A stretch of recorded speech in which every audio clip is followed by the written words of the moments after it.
Hello बच्चा लोग। Alcohol finish किया था हम लोगों ने और एल्कोहल के फिनिश करने के बाद में आज जो टॉपिक लेके आ रहा हूँ वो है आपका फ़िनॉल। एक बहुत ज़बरदस्त टॉपिक, बहुत इम्पोर्टेंट टॉपिक फ़िनॉल। लेकिन आज मैं आपसे फ़िनॉल के बनाने की विधियाँ या जनरल फ़िनॉल के बारे में आपसे बात नहीं करूँगा। मैं सीधा सीधा एक बहुत शानदार टॉपिक लाया हूँ आपके लिए और टॉपिक का नाम मैं आपको बता दूँ। टॉपिक है आपका और पेपर में बहुत पूछा जाता है acidic nature of phenol.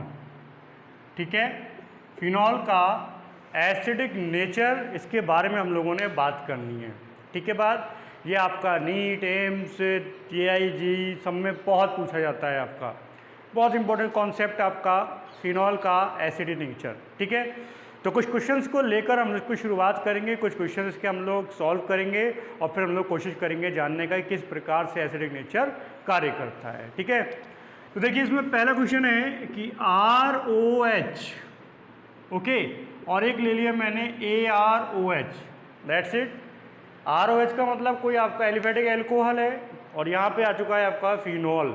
Okay, तो पहला क्वेश्चन तो यही बनता है कि इन दोनों में एसिडिक नेचर किसका ज़्यादा होता है। तो आपको बता दूं, इन दोनों में फिनॉल ज़्यादा एसिडिक होता है इज कंपेरिजन देन एल्कोहल्स। ठीक है, फिनॉल का एसिडिक नेचर ज़्यादा होता है।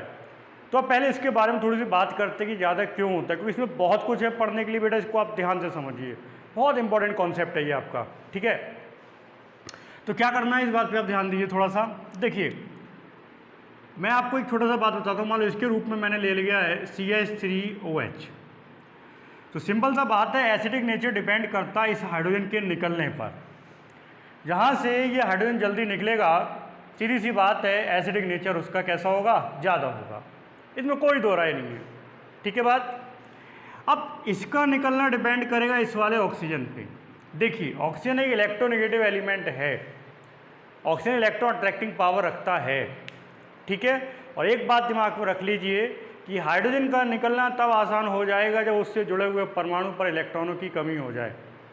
यहाँ बैठा लो इस लाइन को कि हाइड्रोजन का निकलना तब आसान हो जाता है जब उससे जुड़े हुए परमाणु पर इलेक्ट्रॉनों की क्या हो जाए, कमी हो जाए। इस बात को दिमाग में रट्टा मार लो।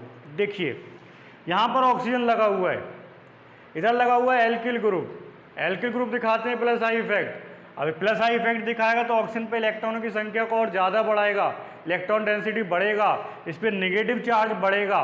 ध्यान रखना, नेगेटिव चार्ज बढ़ेगा और हाइड्रोजन के रूप में जाता है पॉजिटिव के रूप में, तो अट्रैक्शन बहुत ज़्यादा होगा। H का निकलना आसान नहीं है, ये अपने H को इतनी आसानी से छोड़ेगा नहीं। ठीक है ना। लेकिन अगर मैं इधर बात करूँ, मान लीजिए मैं यहाँ पे ले ले रहा हूँ C6H5OH, तो ध्यान दीजिए यहाँ पर क्या होने वाला है कि यहाँ पर ऑक्सीजन जो है फेनिल ग्रुप लगा हुआ है, ये अट्रैक्टिंग ग्रुप है। जब फेनिल लगा होगा तो फेनिल क्या करेगा, ऑक्सीजन से इलेक्ट्रॉनों को अपनी ओर लेगा यानी उसका जो नेगेटिव चार्ज है वो क्या हो जाएगा, कम हो जाएगा। नेगेटिव चार्ज कैसा हो जाएगा, कम हो जाएगा।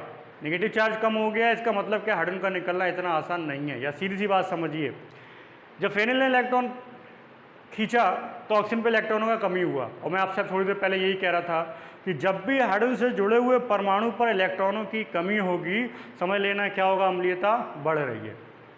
तो फिनॉल की अम्लीयता ज़्यादा होती है आपका किसकी तुलना में, एल्कोहल की तुलना में। एक्चुअली में इसके लॉजिक और भी हैं बहुत सारे। इसका जो मेन लॉजिक है वो है रेजोनेंस। फिनॉल जो है वो रेजोनेंस में जाता है, एल्कोहल रेजोनेटिंग स्ट्रक्चर नहीं बनाते। तो इसको समझने के लिए आपको फिनॉल का रेजोनेटिंग स्ट्रक्चर भी थोड़े से पढ़ने पड़ेंगे। मैं आपको दिखा रहा हूँ, ध्यान दीजिए आप। मान लीजिए मैंने फिनॉल का एक स्ट्रक्चर ये बनाया, ये बना हुआ है। ठीक है, ध्यान देना आप इस पर। अब क्या होगा, यहाँ पर बेंजीन इलेक्ट्रॉन को अट्रैक्ट करेगा, यानी ऑक्सीजन से इलेक्ट्रॉन वहाँ पे पहुँचेगा। तो जैसे ही इलेक्ट्रॉन यहाँ पहुँचेगा तो कंडीशन क्या बनेगी, आप ध्यान दीजिए इस पर। ऑक्सीजन पॉजिटिव चार्ज वाला है और क्या होगा, ये कंडीशन यहाँ पे निकल, जैसे इलेक्ट्रॉन यहाँ पहुँचे, इसने यहाँ पे शिफ्ट किया इलेक्ट्रॉन को, इस पर नेगेटिव चार्ज आएगा, बॉन्ड यहाँ का खत्म हो जाएगा, ऑक्सीजन डबल बॉन्डेड है और चूंकि ऑक्सीजन इलेक्ट्रॉन दे दिया है इसलिए पॉजिटिव चार्ज आएगा। ठीक है, बेंजीन में आगे नहीं। अब ये इलेक्ट्रॉन यहाँ से पहुँचेंगे, यहाँ पे शिफ्ट होंगे। तो जब मैं पहले भी बता चुका हूँ इसके बारे में, तो जब ये यहाँ शिफ्ट होंगे तो कंडीशन क्या आएगी, ये। और फिर आप देखिए अगर इसका एक रेजोनेटिंग स्ट्रक्चर और बनाएं तो ये कहाँ पहुँच जाएंगे, ये यहाँ पहुँच जाएंगे। तो क्या हो जाएगा, ये तो वैसा का वैसा ही रहेगा, नेगेटिव चार्ज यहाँ पे और बॉन्ड यहाँ पे। मीन्स ये है कि उस ऑक्सीजन पे पॉजिटिव चार्ज आने के बाद बेंजीन पे जो नेगेटिव आ रहा था वो नेगेटिव क्या हुआ, वो नेगेटिव डिस्ट्रीब्यूट हो रहा है, वो नेगेटिव पर्टिकुलर एक जगह पे नहीं रुक रहा, और उस नेगेटिव के बहुत लगातार डिस्ट्रीब्यूट होने के कारण क्या हो रहा है, स्टेबिलिटी बढ़ रही है। और स्टेबिलिटी बढ़ रही है इसका मतलब क्या है, ये अपने एच को अगर निकाल भी देगा ना तो इस पर कोई फर्क नहीं पड़ेगा। क्यों, एच के निकलते ही क्या हो जाएगा, एच के निकलते ही ऑक्सीजन का पॉजिटिव चार्ज है वो थोड़ा सा फिनिश हो जाएगा और ये आराम से रह पाएगा इस रूप में। ठीक है, इसलिए हम कहते हैं कि फिनॉल का एच निकलना आसान होता है। दूसरी बात, एच के निकल जाने के बाद ये बनाता है फिनॉक्साइड आयन। फिनॉल रेजोनेंस के कारण स्टेबल है। ठीक है, अब ध्यान दीजिए, एच निकलने के बाद क्या होने वाला है, जो फिनॉक्साइड आयन बनता है। ठीक है, तो फिनॉक्साइड आयन का स्ट्रक्चर कैसे बनेगा, ये है फिनॉक्साइड आयन। फिर कंडीशन क्या आएगा, ध्यान दीजिए आप, ऑक्सीजन डबल बॉन्डेड आ जाएगा, ये कंडीशन आ जाएगा। ठीक है, चार्ज फिनिश हो जाएगा आपका। फिर क्या होगा, देखिए आप, अगली कंडीशन क्या आ जाएगी यहाँ पे, ये तो ऐसा ही हो गया आपका, नेगेटिव चार्ज यहाँ पे आ गया, और फिर क्या हो गया आपका, नेगेटिव चार्ज यहाँ पे। इट्स मीन क्या कि फिनॉक्साइड आयन में ऑक्सीजन का जो भी नेगेटिव चार्ज आ रहा था वो नेगेटिव चार्ज क्या हो रहा है, डिस्ट्रीब्यूट हो रहा है। और आप जानते हैं कि जब चार्ज डिस्ट्रीब्यूट हो जाते हैं तो स्टेबिलिटी बढ़ता है। फिनॉक्साइड आयन का स्टेबिलिटी ज़्यादा होने का सीधा सा मतलब है कि उससे निकलने वाले एच का उस फिनॉल पे कोई फ़र्क नहीं पड़ेगा। फिनॉल अपने एच को जल्दी से जल्दी रिलीज़ कर देगा, और फिनॉल के एच का जल्दी से जल्दी निकलना इस बात का इंडिकेशन है कि फिनॉल ज़्यादा अम्लीय होता है।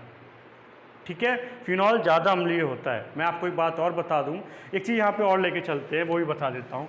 देखिए, इन दोनों में एक वर्ड आता है pKa। ठीक है, pKa याद रखना आप, pKa ध्यान दीजिए। तो pKa जिसका जितना ज़्यादा होगा एसिडिक नेचर उसका उतना ही कम हो जाता है। pKa जिसका जितना ज़्यादा होगा एसिडिक नेचर उतना ही कम होता है। एल्कोहल का pKa लगभग 18 से 20 तक होता है, फिनॉल का pKa लगभग 10 के नियर अबाउट होता है। ठीक है बात। दूसरी बात एक याद रखिए, pKa इज इक्वल टू होता है माइनस का log K। Negative value Ka क्या है, K डिसोसिएशन कांस्टेंट होता है, यानी ये जस्ट अपोजिट है। अगर वियोजन स्थिरांक का वैल्यू बड़ा है, ठीक है, वियोजन स्थिरांक का वैल्यू यदि बढ़ रहा है कोई दिक्कत नहीं, वियोजन स्थिरांक बढ़ेगा तो एसिडिक नेचर बढ़ेगा। लेकिन pKa यदि बढ़ रहा है तो pKa के बढ़ने पर एसिडिक नेचर क्या होता है, कम होता है। याद रखना इस बात को। कभी कोई चार उनने ऑप्शन दे दिए, उनने चार compound A B C D और कहा आपसे कि भाई इनके pKa की वैल्यू इतनी इतनी है, तो बताइए एसिडिक नेचर किसका ज़्यादा। तो याद रखिए, जिसका pKa जितना ज़्यादा होगा उसका एसिडिक नेचर उतना ही कम हो जाएगा। ठीक है बात, ये आप याद रखना। तो बेटा फिनॉल ज़्यादा एसिडिक होता है अपेक्षाकृत एल्कोहल के। एक बात तो ये फिनिश हुआ कि फिनॉल ज़्यादा एसिडिक है। दूसरी बात, फिनॉल में जो और ग्रुप आके जुड़ते हैं, ग्रुप्स टू टाइप्स के हैं आपके, वो अट्रैक्टिंग ग्रुप हो सकता है या डोनेटिंग ग्रुप हो सकता है, इलेक्ट्रॉन विड्रॉइंग ग्रुप हो सकते हैं। तो इन दोनों ग्रुप्स के आने का भी फिनॉल के एसिडिक नेचर पे इफेक्ट पड़ता है। जैसे आप ध्यान दीजिए, मैं आपको दो कंपाउंड देता हूँ, एक कंपाउंड है फिनॉल और एक कंपाउंड है आर्थोनाइट्रोफिनॉल। ठीक है, पहले दो की बात करते हैं। आपसे कहा जाए इन दोनों में ज़्यादा एसिडिक कौन है, ठीक है, तो ध्यान दीजिए, फिनॉल में बेंजीन लगाए जो अट्रैक्टिंग है, वो ऑक्सीजन से लेगा तो ऑक्सीजन पे पॉजिटिव चार्ज आएगा, ऑक्सीजन से इलेक्ट्रॉन खींचेगा तो पॉजिटिव चार्ज आएगा, हाइड्रोजन उसको देगा और H+ के रूप में निकल जाएगा। अब यहाँ पे आया नाइट्रो, यानी बेंजीन भी इलेक्ट्रॉन खींच रहा है, NO2 भी इलेक्ट्रॉन खींच रहा है, तो उस ऑक्सीजन पे क्या होगा, बहुत ज़बरदस्त कमी हो जाएगा। इसकी कंपेरिजन में यहाँ पर ऑक्सीजन पर कमी ज़्यादा होगी, और कमी अगर ज़्यादा हो जाएगी तो क्या होगा, H का निकलना आसान होगा। बेसारिया ऑक्सीजन पे ज़्यादा कमी हो रही है, ज़्यादा कमी हो रही है तो क्या होगा, H का निकलना आसान हो जाएगा। ठीक है बात। फिर समझिए आप, बेंजीन इलेक्ट्रॉन अट्रैक्टिंग है, बेंजीन इलेक्ट्रॉन को खींचता है। जब बेंजीन ने खींचा तो ऑक्सीजन पे पॉजिटिव चार्ज आया, ऑक्सीजन पे कमी हो गया। सिंपल सा फंडा मैंने बताया, अगर ऑक्सीजन पे इलेक्ट्रॉन का कमी हो रहा है तो H जल्दी निकलेगा, और H जल्दी निकलेगा तो एसिडिक नेचर बढ़ेगा। यानी फिनॉल में ऑक्सीजन पे इलेक्ट्रॉनों का कमी हुआ, H जल्दी निकला, बात सही है। यहाँ पे आइए ज़रा, तो यहाँ पे क्या हुआ, बेंजीन खींच रहा, बेंजीन के साथ साथ खींच रहा है NO2। उस NO2 के खींचने के कारण भी क्या होगा, ऑक्सीजन पे ज़बरदस्त कमी होगी, और ऑक्सीजन पे कमी होगी तो H का निकलना आसान होगा। केमिस्ट्री की लैंग्वेज जो इसको कहते हैं, जो स्टैंडर्ड बड़े टीचर होते हैं वो क्या कहते हैं इसमें, कि भैया NO2 लगा है, जब बेंजीन ले रहा है तो बेंजीन पर नेगेटिव चार्ज आ रहा है, उस नेगेटिव चार्ज का डिस्ट्रीब्यूशन अब NO2 पर भी होने लगेगा, क्योंकि NO2 भी अट्रैक्टिंग होता है, NO2 पे भी उसका अट्रैक्शन हो रहा है, NO2 भी अट्रैक्ट करेगा उसको। तो क्या हुआ, बात बिल्कुल सही है, नेगेटिव चार्ज डिस्ट्रीब्यूट हो गया, ज़्यादा स्टेबल हो जाएगा, एसिडिक नेचर बढ़ जाएगा। ठीक है, अब मान लीजिए मैं इसमें एक NO2 और लगा दूं तो इसका एसिडिक नेचर और ज़्यादा हो गया, नाइट्रो आर्थो वाले से भी ज़्यादा हो गया। एक NO2 मैं और लगा दूं तो इसका एसिडिक नेचर और ज़्यादा हो जाएगा। ठीक है, इसका एसिडिक नेचर और ज़्यादा हो जाएगा, याद रखना आप इसको। ठीक, दूसरी बात देखिए आप, पोजीशन का भी फर्क पड़ता है। एक तो अट्रैक्टिंग ग्रुप और डोनेटिंग ग्रुप का फर्क पड़ता है। अट्रैक्टिंग ग्रुप जो होते हैं वो हमेशा एसिडिक नेचर को इंक्रीज करेंगे, एसिडिक नेचर हमेशा क्या होगा, बढ़ जाएगा। और जो डोनेटिंग ग्रुप है, डोनेटिंग ग्रुप के कारण नेचर कैसा हो जाएगा, कम हो जाएगा। क्यों कम हो जाएगा, वो डोनेटिंग ग्रुप इलेक्ट्रॉन पहुंचाएंगे, जब वो पहुंचाएंगे तो ऑक्सीजन पे जो कमी थी वो नहीं रहेगी, और जो ऑक्सीजन पे कमी नहीं रहेगी तो फिर H इतनी आसानी से निकलेगा नहीं। ठीक है बात। दूसरी बात पे आप ध्यान दीजिए, मान लीजिए 4 कंपाउंड हैं आपके पास, OH, एक आपका ये आ गया आर्थोनाइट्रोफिनॉल, और एक आपका ये ले लिया मैंने OH के साथ में मेटानाइट्रोफिनॉल ले लिया। ठीक है, और एक ले रहा हूँ मैं इसके साथ में कोई सिंपल एल्कोहल ले रहा हूँ, C2H5OH। ये 4 कंपाउंड है आपके पास। ठीक है, CT, ये आपका कंपटीशन में पूछा गया क्वेश्चन है, और आपको बताना है एसिडिक नेचर का क्रम बताना है। ठीक है, तो ध्यान दी, देखो भैया इसको तो छोड़ दो, ये तो सबसे गरीब आदमी, इसकी कोई बात ही नहीं है, ये तो एलिफेटिक में चला गया, इसकी एसिडिक नेचर तो वैसे ही कम हो गया, इसको तो काम ही खत्म कर दो, यानी ये तो सबसे पीछे रह गया भैया, इसकी तो बात छोड़ो। अब आ जाओ इन तीनों पे, इसमें कोई अट्रैक्टिंग ग्रुप नहीं है, इन दोनों में अट्रैक्टिंग ग्रुप लगे हुए हैं। तो जो अट्रैक्टिंग ग्रुप नहीं है यानी एसिडिक तो है लेकिन इसकी कंपेरिजन में कम है, तो ये कहाँ पहुँच जाएगा, इसका जो एसिडिक नेचर है वो इसकी कंपेरिजन में ज़्यादा है। ठीक है बात, कोई दिक्कत नहीं। अब आइए, अब यहाँ पर ये आर्थोनाइट्रोफिनॉल और ये मेटानाइट्रोफिनॉल है, और मैं आपको पहले भी बताया था इलेक्ट्रॉन का आदान प्रदान जो चलता है, डेंसिटी का घटना बढ़ना, ये मुख्य रूप से चलता है आपका आर्थो और पैरा पोजीशन पे। ठीक है ना, ये किस पे चलता है आपका, आर्थो और पैरा पोजीशन पे आपका मुख्य रूप से चलता है। तो मेटा की तो बात बाद में आती है, यानी ये वाला जो है नाइट्रो लगा हुआ, ये नाइट्रो ज़्यादा इफेक्टिव है अपेक्षाकृत इस वाले नाइट्रो से।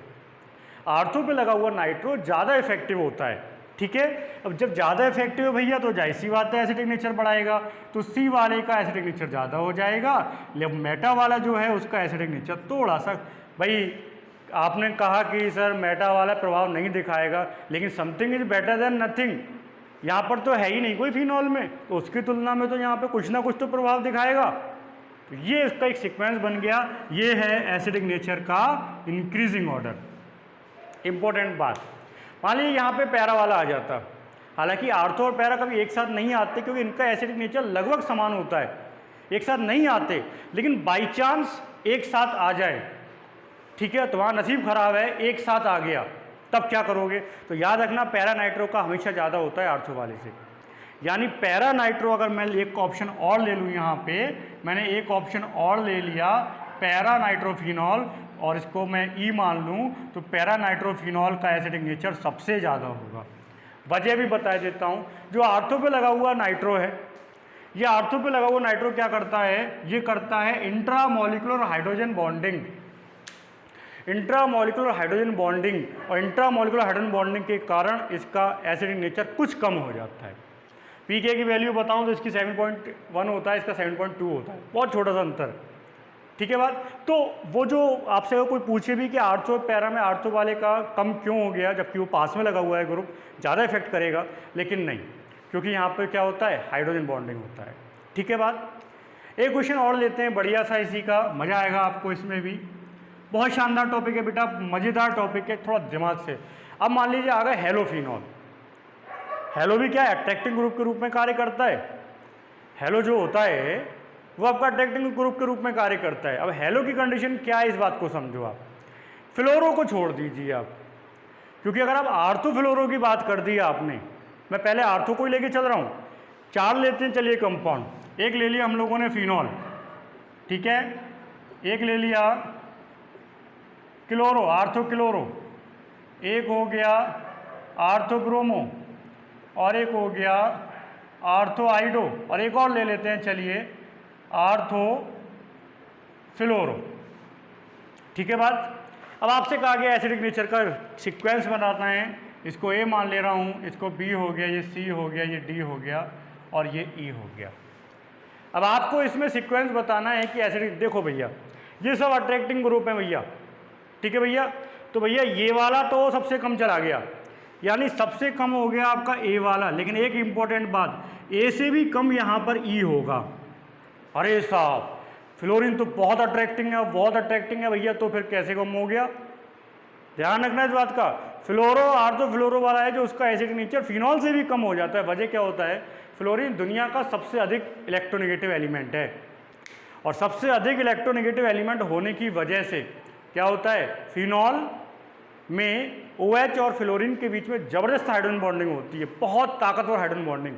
और उस बहुत ताकतवर हाइड्रोजन बॉन्डिंग के कारण जो फ्लोरीन है वो H+ को जाने नहीं देता, एसिडिक नेचर कम कर देता है, ठीक। अब बचे आप दो तो खत्म हो गए, ये खत्म हो गया, ये खत्म हो गया, ठीक है। 2 को आप हटा दीजिए, एक ये भी हट गया और एक ये भी हट गया। अब रह गए आपके 3। इस 3 में सबसे ज़्यादा एसिडिक कौन होगा? Chlorine. You are right, chlorine वाला। क्यों? क्योंकि क्लोरीन का एसिडिक नेचर आप जानते हैं, इलेक्ट्रोनेगेटिविटी इसकी ज़्यादा है। सबसे ज़्यादा बी हो गया, बी के बाद कौन आ जाएगा? सी हो गया, सी के बाद कौन आ जाएगा? डी हो गया, और ये आपका एक क्रम बन के तैयार हो गया एसिडिक नेचर ऑफ हेलोफिनॉल। ये हेलोफिनॉल का एसिडिक नेचर हो गया, ठीक है बात। दूसरी बात पर ध्यान दीजिए, अब अगर इसमें एक ही हेलोजन अलग अलग पोजीशन पे आ जाए, यानी एक है आर्थोक्लोरोफिनॉल, एक है मेटाक्लोरोफिनॉल, और एक है आपका पैराक्लोरोफिनॉल, ठीक है। तो ध्यान दीजिए, जैसे जैसे दूरियां बढ़ेंगी मेन ग्रुप से, जैसे जैसे दूरियां बढ़ती हैं उसका इफेक्ट कम हो जाता है, यानी उसका अट्रैक्टिंग पावर जो है उन दूरियों के बढ़ने के कारण क्या हो जाता है? कम हो जाता है, ठीक है। यानी सबसे ज़्यादा यहाँ पर ए के बाद में बी के बाद में सी। हेलो में ध्यान रखना पोजीशन का फर्क पड़ता है, आर्थो पोजीशन सबसे ज़्यादा प्रभावी है, उसके बाद मेटा आएगा, फिर पैरा। दूरियाँ बढ़ेंगी, एसिडिक नेचर कम हो जाएगा, ठीक है बात। एक इम्पोर्टेंट बात और बताता हूँ आपको, ध्यान दीजिए। जब कोई डोनेटिंग ग्रुप आता है तो डोनेटिंग ग्रुप के आने पर एसिडिक नेचर क्या होता है? कम हो जाता है, ये आपको पता है। तो मान लीजिए मैं 2 कंपाउंड ले लूँ, एक मैंने ले लिया ये और एक मैंने ले लिया ये, इसे आप क्रिसॉल भी कहते हैं, आर्थो क्रिसॉल है ये। तो कौन ज़्यादा एसिडिक होगा? ये वाला एसिडिक होगा, सिंपल सी बात है। लेकिन अगर मैं इसके साथ में एक ये ले लूँ और एक ये ले लूँ, 4 कंपाउंड है मेरे पास, मेटा वाला आ गया। अब सबसे ज़्यादा एसिडिक कौन? ये वाला सबसे ज़्यादा एसिडिक है, कोई दिक्कत नहीं। इन तीनों में ज़्यादा एसिडिक कौन?